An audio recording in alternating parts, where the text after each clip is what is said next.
మీ problem ఏంటి? Okay okay, కొన్ని టెస్టులు రాస్తాను, అలాగే స్కాన్ కూడా చేస్తానమ్మా. అవి రిపోర్ట్స్ వచ్చాక మీ ప్రాబ్లం ఏంటని నేను చెప్తాను. ఓకే, మీ రిపోర్ట్స్ వచ్చాయండి.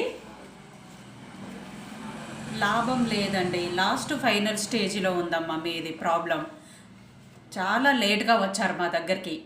ఏంటి రిపోర్ట్స్లో ఏమొచ్చాయంటే మీలో మంచితనం చాలా పేరుకుపోయిందండి. దాన్ని తొలగించడం, మందులతో తగ్గించడం మా వల్ల కాదండి. ఎందుకంటే ఫైనల్ స్టేజ్లో వచ్చారు కాబట్టి అందరినీ ఇట్టే గుడ్డిగా నమ్మేస్తారు. ఇక్కడ యూరిన్ టెస్ట్లో చూసారా, వాళ్ళ తొక్కినట్టే ఉన్నారండి. సేమ్ యాస్టీస్ వాళ్ళని గుడ్డిగా నమ్మేస్తున్నారు. వాళ్ళలాగే మారిపోయారు. స్కాన్ కూడా చేశానమ్మా.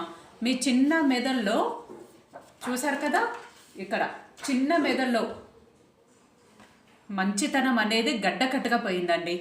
దాన్ని మందులతో కరిగించలేము. ఇంకా అందరినీ ఇట్టే నమ్మేస్తారు, గుడ్డిగా మోసపోతారండి.